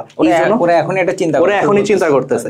এই জন্য পরীক্ষার হলে ঢুকার পর ভুলেও পড়াশোনা নিয়ে আর কোনো চিন্তা করবা না। দরকার পড়লে তুমি তোমার প্রিয় স্মৃতিগুলা মনে করবা। যেমন আমি পরীক্ষার হলে বসে মনে করতেছিলাম যে আজকে আম্মু হচ্ছে পোলাও রান্না করছে, বলছে আর কি আমাকে যে বাসায় যাওয়ার পর পোলাও দিয়ে ভাত খাবো, এটা চিন্তা করতেছিলাম, যাক ভালো, রান্নাটা মনে হয় মজা টজা হবে, একটু মজা করে খাবো, আমি এটা চিন্তা করতেছি। এবং আমি ভাবতেছি আব্বু আমারে বলছে পরীক্ষার হল থেকে বের হওয়ার পর একটা আইসক্রিম কিনে দিবে, তো এইটা আমি চিন্তা করতেছিলাম পরীক্ষার হলে, পরীক্ষা শুরু করার আগে। এই ভালো ভালো জিনিস মনে করবা, পড়াশোনা নিয়ে চিন্তা করবা না। আর যখনই 10টা বাজবে, ঘন্টা দিবে, খাতা দিবে, প্রথম কাজ হচ্ছে আগে ঘড়ির দিকে তাকানো। অনেক হলে ঘড়ি কিন্তু একটু স্লো থাকতে পারে, দেখা গেল যে তোমার হলে যখন ঘন্টা দিছে তখন 10টা না বেজে তোমার হলের ঘড়িতে বাজে হচ্ছে 9টা55, হইতেই তো পারে। তার মানে তোমার হলের ঘড়িতে 9টা55-তে ঘন্টা দিছে, তার মানে তোমার ঘড়ি অনুযায়ী কয়টায় খাতা নিবে? 10:55 খাতা নেবে। তো তুমি যখন ঘন্টা দিছে তখন যদি ঘড়ির দিকে না তাকাও, একটু পরে না তুমি মনে করবে কি আরে আমার ঘড়িতে যখন 11টা বাজবে তখন তো খাতা নিবে, মানে তুমি একটা ফলস ইন্ডিকেশন পাবা যে 11টায় মনে হয় খাতা নেবে, বাট তোমার ঘড়ি অনুযায়ী তো 10:55 খাতা নেবে, কারণ তোমার ঘড়ি 5 মিনিট স্লো ছিল। এই জন্য ঘন্টা দেওয়ার সাথে সাথে ঘড়ির দিকে তাকায় মিলায় নিবা যে টাইম অ্যাডজাস্ট করছে কিনা। না করলে নিজের মনে মনে হিসাব করবা যে আমার ঘড়িতে 9:55 খাতা দিছে মানে 10:55 আমার পরীক্ষা শেষ, ওইভাবে হিসাব করবা আর কত মিনিট আছে। ক্লিয়ার? এটা হচ্ছে প্রথম জিনিস। দ্বিতীয় জিনিসটা হচ্ছে কোনো কিছু নিয়ে অভিযোগ করবা না। মেডিকেল ভর্তি পরীক্ষার হলে আমি একটা ভাঙ্গা চেয়ার পাইছিলাম, আমার চেয়ারটা ভাঙ্গা ছিল, আমি বসে পরীক্ষা দিতে পারিনি, পুরা পরীক্ষা আমি দাঁড়াই যে এইভাবে পরীক্ষা দিছি, এইভাবে পরীক্ষা দিতে হয়েছে আমার পুরো 1 ঘন্টা। কিছু করার না, আমার চেয়ার ভাঙ্গা ছিল, আমি কি করবো? আমি বলছিলাম যে চেয়ারটা চেঞ্জ করে দেওয়ার জন্য, তো স্যার বলছে যাচ্ছে আমরা দেখতেছি, ওই দেখতেছি পর্যন্তই, এক্সট্রা চেয়ার ছিল না আসলে, মানে একদম তো গিজ করে আসলে বসায় বুঝই তো। তো এই জিনিসটা হচ্ছে একটা সমস্যা, এই জন্য আমি আসলে এরকম করে পরীক্ষা দিচ্ছি। তো যে কোনো পরিস্থিতিতে হচ্ছে তোমার ফোকাস থাকবে পরীক্ষার হলো, অন্য কোনো কিছু নিয়ে চিন্তা করা যাবে না, আপসেট হওয়া যাবে না। আর হচ্ছে প্রথম অ্যাটেম্পটে তুমি 1 থেকে 100 পর্যন্ত সবগুলা প্রশ্ন পড়ে দেখেই যে প্রশ্নগুলো তুমি অ্যান্সার করতে পারো আগে সেগুলো দাগায় ফেলবা। 30 থেকে 35 মিনিট সময় লাগতে পারে, বা ক্ষেত্র বিশেষে 40 মিনিট লাগতে পারে। এতে করে তোমার 100টা প্রশ্ন পড়া হয়ে গেল মোটামুটি। এরপরে তুমি প্রথম অ্যাটেম্পটে যেগুলো বাদ দিছিলা যে এগুলো আমি পারবো বাট একটু চিন্তা করতে হবে, সেগুলো সেকেন্ড অ্যাটেম্পটে হচ্ছে দাগাবা। ব্যাস। থার্ড অ্যাটেম্পটে তুমি ডাবল অ্যান্সারের মধ্যে কনফিউজড, অর্থাৎ তুমি হয় এটা অ্যান্সার হবে নয়তো এটা অ্যান্সার হবে, এই ডাবল অ্যান্সারের মধ্যে কনফিউজড যতগুলো প্রশ্ন আছে সবগুলো প্রশ্ন দাগায় আসবা। ডাবল অ্যান্সারের মধ্যে কনফিউজড এরকম কোনো প্রশ্ন না দাগানো থেকে বাদ থাকবে না, ঠিক আছে? এটা হচ্ছে ঘটনা। আর লাস্ট যে জিনিসটা সেটা হচ্ছে পরীক্ষার হলে যদি কোনো কারণে ভুল করে ফেলো, ঠিক আছে, আপসেট হওয়া যাবে না। যেমন আমার এখনো মনে আছে 61 নম্বর এমসিকিউ প্রশ্ন আমি ভুল দাগাইছিলাম, অ্যান্সার হবে ঘ বা কিছু একটা গ, আমি দাগাইছিলাম ঘ, ভুল করে দাগায় ফেলছি। আমি ওইটা নিয়ে বিশ্বাস করো সেকেন্ড কোনো চিন্তাও করি নাই, কারণ আমি বুঝছি এখন এটা নিয়ে যদি আমি 10 সেকেন্ডও চিন্তা করি আমি আপসেট হয়ে যাব যে হ্যাঁ আমি জানা প্রশ্ন কেমনে ভুল করলাম, কারণ আমার তো তখন আরো 39টা প্রশ্ন দাগানো বাকি, প্লাস সেকেন্ড অ্যাটেম্প থার্ড অ্যাটেম্পটে আরো দাগাইতে হবে। তো তখন যদি আমি বসে বসে এটা চিন্তা করতাম 61 নম্বরটা ভুল দাগায় ফেলছি, হ্যাঁ আমি তো শেষ, একবারও আমি এটা চিন্তা করি নাই, পুরাটা দাগাইছি, সেকেন্ড অ্যাটেম্প থার্ড অ্যাটেম্প দিছি, পরীক্ষার খাতা দিয়ে দিছি, দেন এখন আমার কিছু করার নাই, পরীক্ষার খাতা জমা দেওয়ার পর আমি টেনশন করছি শিট আমি ওটা কেন ভুল করলাম, মানে খুব আফসোস হচ্ছিল। তখন আফসোস করো, সমস্যা নেই, পরীক্ষা দেওয়ার পরে তুমি আফসোস করো, কোনো সমস্যা নেই। পরীক্ষার হলে একটা কেন, তুমি যদি 5টাও ভুল দাগায় ফেলো, নেভার থট, কোনো চিন্তা করবা না, কখনোই চিন্তা করবা না, তুমি দাগাইতে থাকবা, কারণ পরীক্ষার হলে আপসেট হলে পরীক্ষা খারাপ হয়ে যাবে। ঠিক আছে? হ্যাঁ আচ্ছা, ওরা মানে আমি যেটা বুঝতেছি আর কি, ওরা ভাবতেছে তাহলে এত সমস্যা যে চেয়ার থাকবে না, চেয়ার থাকলেও ভাঙ্গা থাকবে, গড়ি থাকবে না, গড়ি থাকলেও সেটা 2 কিলোমিটার দূরে থাকবে কিনা, ঠিক আছে, তারপরে আমার সিট কি আসলে বেঞ্চের মধ্যে পড়বে নাকি খোলা রাস্তার মধ্যে পড়বে, এসব চিন্তা ভাবনা করে ওরা ভাবতেছে এটা কি পরীক্ষা দিতে যাইতেছি নাকি ওয়ার্ল্ড ওয়ারে যাইতেছি। ব্যাপারটা এরকম কিচ্ছু না, ঠিক আছে? তুমি পরীক্ষা দিতে যাইতেছো, সারা জীবন পরীক্ষা দিয়ে আসছো, 12টা বছর পরীক্ষা দিয়ে আসছো, ওইরকম একটা পরীক্ষা, ঠিক আছে? এরকম মনে করার কোনো কারণ নাই, এটা কোনো ওয়ার্ল্ড ওয়ার না, এটা কোনো হচ্ছে ওই যে বৈষম্য বিরোধী আন্দোলন না, কোনো কিছু না ভাই, তোমার জীবন নিয়ে টানাটানিরও কিছু না, তোমার খাতাপত্র নিয়ে টানাটানি কিছু না, কিচ্ছু না। এখন আমি জানি তোমরা বলবা ভাই আপনি তো বলবেনই নিজেরা একবার পরীক্ষা দিয়ে দেখেন, আমি তো পরীক্ষা দিয়ে আসছি এবং ওদের চাইতে একবার বেশি পরীক্ষা দিছি, ঠিক আছে? তো হচ্ছে আমার কথাটা বিশ্বাস করো, ওদের কথাও বিশ্বাস করবা, আমার কথাটা আরো বেশি বিশ্বাস করবা, এটা নর্মাল একটা পরীক্ষা, এটা এত এরকম মনে করার কোনো কারণ নাই। চেয়ার ভাঙা পড়ছে, স্যাররে বলো চেয়ার চেঞ্জ করে দিবে, ওরে চেঞ্জ করে দেয় নাই মানে তোমারও চেঞ্জ করে দিবে না, এরকম কিছু না, ঠিক আছে? এটা কপাল, ওর কপাল খারাপ, ওর কপাল খারাপ দেখে তোমার কপালও খারাপ। তারপর বলতেছে ভাই গড়ি না থাকলে, তোরে ভাই এত নেগেটিভ চিন্তা করতে কয় কেনা, আমার এটা বোঝা আগে, গড়ি থাকবে না কি কারণে ভাই, দেশ কি এত গরিব হয়েছে, দেশ রুমে গড়ি থাকবে না? আর গড়ি না থাকলে স্যাররা নাই, তো স্যাররা জিজ্ঞাবা যে স্যার কয়টা বাজে, টাইম কতক্ষণ আছে, নাকি তুমি বোবা হইলে এমনি জিজ্ঞেস করবো স্যার টাইম কত, সমস্যা কি ভাই? গড়ি থাকবে কিনা আরেকজন জিজ্ঞেস করছে ভাই গড়ি যদি দূরে থাকে, গড়ি কত দূরে থাকবে, যে আমার স্টুডিও তো গড়ি দেয়, তোমার সিট পড়ছে ঢাকা কলেজে, এরকম যে স্টুডিও থেকে গড়ি দেখে আসবি, মানে আমি বুঝলাম না, মানে পোলাপান এটা এমনি কেন নিতেছে ভাই? এটা নর্মাল ব্যাপার রে ভাই, নর্মাল একটা পরীক্ষা দিতে যাবা, পরীক্ষা দিয়ে বেরোয় আসবা, পরীক্ষা দিয়ে বেরোয় আসা সবাই বলবা চান্স পেয়ে যাবা, কিছু চান্স পাবা কিছু চান্স পাবা না, নর্মাল ব্যাপার, এইটারে এত ইয়ে করার কিছু নাই, ঠিক আছে? সেম কথা এখন মনে করা যাচ্ছে, এই যে আগেও বলছি, তুমি চিন্তা করবে এরকম যে হচ্ছে ভাই পরীক্ষা তো আমি দিতেছি, আপনারা কি বুঝবেন, যে আপনার তো হচ্ছে ওই আমাদের একটা গল্প ছিল না এরকম যে হচ্ছে হাতির পিঁপড়ার, এরকম যে হচ্ছে তখন এই যে এই সাপের, এরকম একটা ছিল না, যে লেজ কাটা পড়ছিল একজনের, পরে সে রাজার কাছে গিয়ে নালিশ করতেছিল যে বলবে কি যে আপনার তো লেজ নাই, আপনি কি বুঝবেন, এরকম।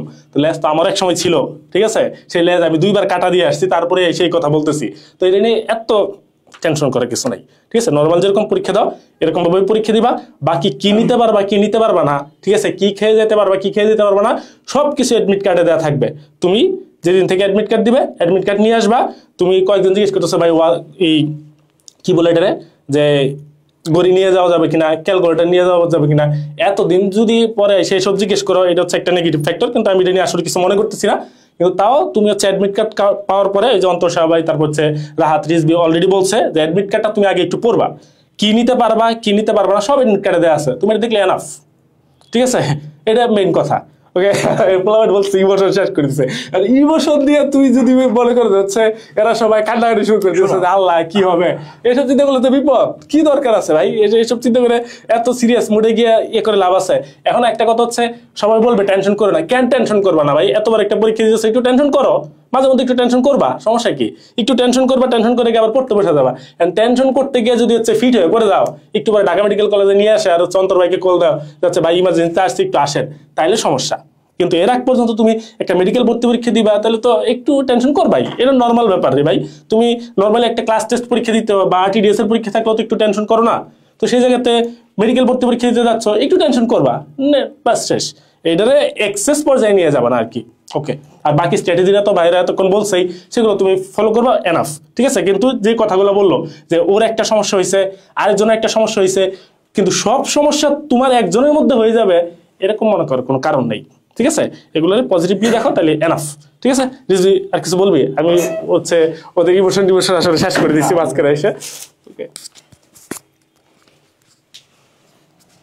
ওকে, তো আই গেস তোমাদের প্রশ্ন টশ্ন সবকিছু উত্তর, হ্যাঁ, প্যারা নাই ছিল, এটাই আলটিমেট কথা। এবং এক্সাম হলে যাওয়ার পরে চিন্তা করবা তুমি এখানে জয় করার জন্য আসছো, এবং তুমি আসলে ভালো প্রিপারেশন নিয়ে আসছো, পজিটিভ থট নিয়ে যাবা, আর সকালবেলা সৃষ্টিকর্তার কাছে অবশ্যই প্রার্থনা করে যাবো, সবার কাছে দোয়া চাইবা। যাদের অনেক বেশি টেনশন লাগে যে ভাই কেমন না সিট পড়ে, মানে প্রশ্নগুলো এরকম দেখলাম তো অনেকটা, এক সিটে 2 জন করে বসায় কিনা, অনেক কিছু নিয়ে ভাবনা আসবে, অস্বাভাবিক কিছু না। কিন্তু হ্যাঁ, তুমি হচ্ছে যেটা করতে পারো, যদি এরকম থট আসে, এই থটের জন্য কিন্তু তুমি রাত্রেবেলা ঘুমাইতেও পারবে না। তো এটা তোমার বাসার কাছে যদি কেন্দ্র হয়ে থাকে, তুমি গিয়ে একটু ঘুরে দেখে আসতে পারো যে কেন্দ্রটা কেমন আর কোথায় তোমার সিট পড়তেছে, এটা তোমার একটা টেনশন রিলিফ করবে বলে আমার ধারণা, ঠিক আছে, এটা করতে পারো। এই তো, আর হোপ ফর দ্য বেস্ট। আর আমরা দীর্ঘ করতে চাচ্ছি না টেনে, রাত তোর তো বোধহয় আর তেমন কোনো মেসেজ নাই, তাহলে তোমরা ভালো মতো রিভিশন নিয়ে শুধু একটা ছোট্ট জিনিস বলি, রিভিশন গুলো হচ্ছে একদম গুরুত্বপূর্ণ ছক দেখবা। যেমন আমি জিনতত্ত্ব বিবর্তন এই চ্যাপ্টারটা শেষ 7 দিন 12 দিনে রিভিশন দেওয়ার সময় শুধু কি দেখছি জানো, মেন্ডেলের যে সূত্রটির অনুপাত কি, ব্যতিক্রমগুলোর অনুপাত কি, বিশাল একটা ছক আছে, ওই যে বিবর্তনের ছকটা একটু দেখছি, আর হচ্ছে তোমার ওই যে কিছু মতবাদ আছে, মতবাদগুলো একবার চোখ বলাইছে, শেষ। মানে 10 মিনিট আমার চ্যাপ্টার রিভিশন দেওয়া শেষ। আমি যখন কোষের গঠনটা রিভিশন দিছি, জেনেটিক কোডন দিয়ে আগে শুরু করছি, ট্রান্সক্রিপশন ট্রান্সলেশনের এনজাইমগুলোর একটু ছকটা দেখছি বা কাজগুলা দেখছি, ব্যাস শেষ। আর মাইটোকন্ড্রিয়াকে কোষের পাওয়ার হাউস বলে, কারে কি বলে না বলে, একবার খালি চোখ বলাইছে, শেষ। মানে সোজা কথা ফাঁকিবাজি রিভিশন, এটাই শেষ মুহূর্তে দিতে হবে। মানে নিজেকে বুঝাইতে হবে, আমি এগুলো দিয়ে বুঝাইতাম যে হ্যাঁ আমি পড়ে ফেলছি, আমার একটা কনফিডেন্স চলে আসতো না, আমি অনেক কিছু পড়ে ফেলছি, বুঝছো। লাইন বাই লাইন ধরে কিন্তু শেষ মুহূর্তে রিভিশন দিতে হয় না, একদম 10-15 মিনিটে যেগুলো একদম না দেখলে না, শুধু সেগুলা দেখবা, ঠিক আছে, ভালো হবে পরীক্ষা। আচ্ছা, ওই যে সবাই আমরা বলতেছি না যে হচ্ছে যে সবার কাছে দোয়া চাইবা, দোয়া করবা, তো এটা আমি ক্লাসের মধ্যে বলছি, আবারও বলতেছি, কালকে থেকে হয়তো শুরু হয়ে যাবে তোমাদের দোয়া চাওয়া। সেটা কি, তোমরা হচ্ছে গ্রুপে পোস্ট করো অ্যানোনিমাস দিয়ে, হচ্ছে কিছু হচ্ছে দোয়া দুরুদ যেগুলো আছে, দোয়া ইউনুস থেকে শুরু করে আরো আমার হচ্ছে দোয়া দুরুদ থাকবে, এগুলো পোস্ট করবা, পোস্ট করে বলবা যে হচ্ছে আমার জন্য একটু একবার করে পড়ে দেন, পড়ে দিলে কি পড়ে দিয়ে দোয়া করেন। আর আমার কথা হচ্ছে আমি পড়লাম, ওকে, পরে দোয়া করলে আমি কেন তোমার জন্য কেন দোয়া করবো রে ভাই, এটার জন্য দোয়া করলে তো আমার জন্যই দোয়া হয়ে যাবে না, ব্যাপারটা এরকম না। তো তুমি এই যে ফেসবুকে দোয়া ভিক্ষা করে আসলে লাভ নাই, কারণ ফেসবুকের দোয়ার চাইতে আসলে হচ্ছে আমরা দোয়া না করে উল্টা বেশি যেটা করি, কি সত্য কথা আমি বলতেছি, সেটা হচ্ছে তুমি যখন ফেসবুকে পোস্ট দিবা এরকম যে হচ্ছে অমুক 17 তারিখ হচ্ছে আমার পরীক্ষা, বন্ধুরা সিনিয়ররা জুনিয়ররা আমার জন্য দোয়া করবেন, তো আমার তখন হচ্ছে সত্য কথা যেটা, সেটা হচ্ছে উল্টা আরো মন মেজাজ খারাপ হয়। তোর পরীক্ষা তুই ফেসবুকে কি করছ, তুই পড়বি গিয়া, ঠিক না? দোয়া করতে চাইলে নিজে দোয়া করো, তাহাজ্জুদ পড়ো, নিজে নামাজ পড়ো নফল, নিজে দোয়া দরুদ পড়ো, বাবা মার কাছে দোয়া চাও। ফেসবুকে আইসা এই যে আমরা যদি হচ্ছে উল্টোভাবে যদি বলি যে বেগানা নারী পুরুষের কাছে তুমি আইসা দোয়া চাইবা, আবার চিন্তা করবা যাচ্ছে অমুকের দোয়া যে হচ্ছে সারাদিন টিকটক করে তার দোয়া কবুল হয়ে যাবে তোমার জন্য, এরকম চিন্তা ভাবনা করলে বিপদ না? তো তুমি একে তো তুমি দিন মানে হচ্ছে দুনিয়া হারাইতেছো, তুমি ওই জায়গাতে মানে আখিরাত তো হারাইতেছো, ব্যাপারটা এরকম হয়ে যাবে, তাই না? তো তুমি আশা করতেছো তাদের দোয়া কবুল হয়ে যাবে, দরকার কি? ঠিক না? তোমার এগুলো করার দরকার নাই। তুমি নিজে দোয়া করো, বাবা মার কাছে দোয়া চাও, আত্মীয় স্বজনের কাছে চাইলে চাইতে পারো, কিন্তু আত্মীয় স্বজন কতটুকু দোয়া করবে আমি জানি না। দোয়া করলেও সেটা তাদের পক্ষে দোয়া করবে, যাতে হচ্ছে যাতে যেন 20 তারিখে যদি রেজাল্ট দেয় বা 19 তারিখে রেজাল্ট দেয় যেন রেজাল্টটা নেগেটিভ আসে, এরকম করার সম্ভাবনা প্রবল। বুঝতে পারছো কথাটা? তো যেটা হচ্ছে মেন কথা, দোয়া করবো অবশ্যই, সেটা নিজের মতো করে, নিজের জন্য, ঠিক আছে? নিজে সর্বোচ্চ পরিশ্রম করবা, নিজে সর্বোচ্চ দোয়া করবা, বা আমাকে বলবা দোয়া করতে, ঠিক আছে? এবং পরীক্ষার দিন সকালেও আমি আগেও বলছি, তুমি ইচ্ছা করলে ওই যে 2 রাকাত নফল নামাজ পড়ে বেরোতে পারো, এটা যার যার ব্যক্তিগত ব্যাপার আর কি। হ্যাঁ, তো এটা যার যার মতো করে করবা আর কি। হ্যাঁ, তো যেটা বললাম, ফেসবুকে এইসব দোয়া চাওয়া থেকে শুরু করে, এবং আমি পার্সোনালি বলতেছি, আমাদের গ্রুপে এই টাইপের দোয়া চাওয়ার কোনো পোস্ট আমি যদি দেখি অ্যাপ্রুভ করবো না, তো তখন মনে করে না যাচ্ছে ভাইরা এরকম কেন করলো, ঠিক আছে? এটা আমি আগে জানাই রাখতেছি, কারণ এগুলো করে লাভ নাই, উল্টা উদাই মানুষের গালি খাওয়া, তো কি দরকার? তোর কিছু বলবি আবার? না বলতে বলতে লম্বা হয়ে যাবে। আচ্ছা, আর একটা জিনিস বলে একটু শেষ করি, এটা খুবই ইম্পর্টেন্ট, সেটা হচ্ছে পরীক্ষার আগের দিন বা এখন থেকে আমি গ্রুপগুলোতে দেখতে পাচ্ছি বিভিন্ন কমেন্টে যে এখানে এই হোয়াটসঅ্যাপ নাম্বারে যোগাযোগ করে প্রশ্ন পাওয়ার হ্যান ত্যান হাবি যাবে, এই টাইপের অনেক কিছু, ঠিক আছে? এগুলো যদি করো তাহলে কি হবে? প্রশ্ন তো এটা পাবাই না, কমনের প্রশ্ন আউট হয় না মেডিকেল পরীক্ষায়, সহজ হিসাব, ঠিক আছে? এগুলো তো পাবাই না। পরীক্ষার পরে এই যে গোয়েন্দা সংস্থা দেখবো তোমার বাড়িতে ফোন দিয়ে জিজ্ঞাসা করতেছে, ভাই কি খবর, কেমন আছেন, ঠিক আছে? তখন তুমি বলবো, ভাই আমি তো মেডিকেলে চান্স পাইনি। তুমি চান্স পাওনি তাতে গেছো, তুমি তো এটা খুঁজতে গেছো, তোমাকে ধরা উচিত। আসলে তুমি খুঁজতে গেলেই তোমাকে ধরা উচিত। বি কেয়ারফুল এবং এগুলো থেকে দূরে থাকো, ঠিক আছে? এগুলো হ্যাঁ, গোয়েন্দা সংস্থার নাম্বার হতে পারে। গোয়েন্দা সংস্থা একটু মনে করলে দেখি তো, একটু নাম্বারটা দিয়ে দেখি কেমন লাগে, ঠিক আছে? হ্যাঁ, একটু প্র্যাঙ্ক করি, এনে যারা যারা মেসেজ দিবে তাদের সবাইকে ধরে ফেললাম, সহজ। হয়তো এবার একটা টার্গেট নিছি, এবার 50 জনকে ধরবো, তো সবচেয়ে সহজ হিসাব, একটা নাম্বার দিয়ে দিলাম, 50 জন এর মধ্যে মেসেজ দিল, তারপরে 50 জনকে সুন্দর মতো ধরে ফেলে দিল, শেষ। Be careful. আর এসব করে তো লাভ নাই, তাই না? তুমি পড়ো, পড়ো এবং পড়ো, ঠিক আছে? এবং অনেক দেখবা যে অনেকে আবার প্রশ্ন এক সেট প্রশ্ন দিয়ে দিছে, ওর উপর লেখা মেডিকেল ভর্তি পরীক্ষা এত এত, ঠিক আছে? এগুলো, এই প্রশ্নগুলো তুমি ধরো সলভ করতে গেলে দেখবা যে একটাও পারতেছো না। কেন পারতেছো না জানো? কারণ এত ইচ্ছা করে কঠিন করে রাখছে যাতে তুমি ভয় পেয়ে পুরো প্রশ্নটা কিনে ফেলো, ঠিক আছে? এবং এটা একদমই ভুয়া। এগুলোতে গেলে জীবন শেষ, জীবন শেষ, জীবন শেষ। একটা কাজ করতে পারো, যে এই সমস্ত প্রশ্ন যদি তোমাদের কাছে আসে, এগুলা বাদ দিয়ে পড়ো, এগুলা পড়ো না, এগুলা বাদ দিয়ে পড়ো, এগুলো জীবনে আসবে না, বুঝছো? ডাইরেক্ট রিপোর্ট এবং ডিরেক্ট রিপোর্ট। আর হচ্ছে কেউই এখানে টাকা পয়সা ভুলেও এগুলো দিও না, এগুলো সবই প্রতারক চক্র। দরকার পড়লে একে উল্টা আরো ধরায় দিও, এর নম্বরটা পুলিশের কাছে যদি পরিচিত থাকে ধরায় দিও। এগুলো একদম মিথ্যা জিনিস, এগুলো বিশ্বাস করো না, পড়ালেখা করো। আর আমাদের কাছে এমনি আলাদা করে দোয়া যাওয়ার কিছু নাই, ভাইয়ারা তোমাদের জন্য অবশ্যই দোয়া করবে, আমাদের ছাত্রছাত্রীদের জন্য আমরা সবসময় দোয়া করি, কিন্তু এটা ফেসবুকে বাকি সবার কাছে আর চাও না। সবাই এরকম ভালো না, সবাই দেখবে যে তোমার ব্যর্থতাটাই বেশি চাবে। অপরিচিত মানুষ কিন্তু সাফল্যে খুশি হয় না, তারা ব্যর্থতা দেখলে আরো খুশি হয়, ভালো হয়েছে, ও পায় নাই, চান্স পাই নাই, আমিও পাই নাই, ভালোই তো হয়েছে, খুশি হবে, বুঝছো? তো এই জন্য ফেসবুকে সময় নষ্ট করো না। আর যাদি সবাই আমরা লাস্ট, হ্যাঁ মানে দোয়া চাইতে যে টাইম ব্যয় করবা, ওই টাইমে হচ্ছে যে 10টা পেজ বেশি পড়লে কাজে দিবে আর কি। আর দোয়া চাইতে হবে নিজের জন্য, স্রষ্টার কাছে। হ্যাঁ, এটাই সব থেকে বেশি দোয়া। আর হাইস্ট নিজের বাবা মায়ের কাছে, এটাই কাজে দিবে। ওকে, আর পড়াশোনা করো, ইনশাল্লাহ ভালো কিছু করবা। ওকে, আচ্ছা ঠিক আছে বাচ্চারা, তাহলে তোমাদের জন্য শুভকামনা, ইনশাল্লাহ ভালো একটা পরীক্ষা দিবা। অবশ্যই ভাইয়াদেরকে রেজাল্ট জানাইতে ভুলবা না। আমরা আসলে তোমাদের রেজাল্টের টাইমে তোমরা সব থেকে বেশি উৎকণ্ঠা নিয়ে থাকো, তারপর তোমাদের বাবা মা, এবং হয়তোবা তোমাদের বাবা মা ঠিক পরেই আমরা থাকি। আসলে তোমরা বিশ্বাস করবা কিনা জানি না, আমার বুক একদম ধুকভুক করে আসলে, যে এই বুঝি একটা ভালো খবর পাবো, এই বুঝি একটা খারাপ খবর পাবো, এই একটা অবস্থা। তো রেজাল্ট ভালো হইলে অবশ্যই জানাও, খারাপ হইলেও জানাও, অনেক হয়তো বা জানাবা না, কিন্তু ভালো হইলে অবশ্যই জানাও। ইনশাল্লাহ সেলিব্রেশনে দেখা হবে, একসাথে ছবি তোলা হবে। আর যদি না হয়, কিচ্ছু আসে যায় না, আমাদের জীবন আরো এর থেকে অনেক বেটার হইতে পারে। সৃষ্টিকর্তা আরো অনেক বেটার কিছু তোমার জন্য রাখতে পারে। ডাক্তার হওয়া জীবনের একমাত্র উদ্দেশ্য না আমার, তাই না? আমি সৎ থাকবো, সবার সেবা করার যে এখন ইচ্ছাটা আছে, এই ইচ্ছাটাকে মেরে ফেলবো না, এই ইচ্ছাটাকে আমি বজায় রাখবো, যে কোনো জায়গা থেকে আমি মানুষকে সেবা করতে পারবো ইনশাল্লাহ। সৃষ্টিকর্তা আমাদের সবার প্রতি সহায় হন। আমরা লাইফটা শেষ করছি। এই সুন্দর মোমেন্টের একটা ছবি আমি পারলে তুলে রাখতাম, বোধহয় সেটা আমি পারছি না। তোমরা একটু পারতে পারো এবং ছবিটা তুলে রাখতে পারো। তোমার রেজাল্টের সাথে এই ছবিটা দিয়ে একটা পোস্ট দিও, এটা আমাদের আবেগকে আরো বেশি গাঢ় করবে আমার বিশ্বাস। আর অন্তর একটা সেলফি তুলে নিবে। আমাদের 24 ব্যাচের সাথে শেষ কথা, তোমরা ভেতর থেকে কি অনুভব করছো জানি না, আমরা আসলে একটা মানে একটা কিছু অনুভব করছি আর কি। অনুভব করছি, যাই হোক, তোমাদেরকে অনেক মিস করব, অনেক বকাঝকা হয়তো করছি আমরা। ভালো থাকো সবাই, টাটা, ভালো থাকিস। আল্লাহ। অন্তর অনেকগুলাতে শেষ করতে হবে নাকি?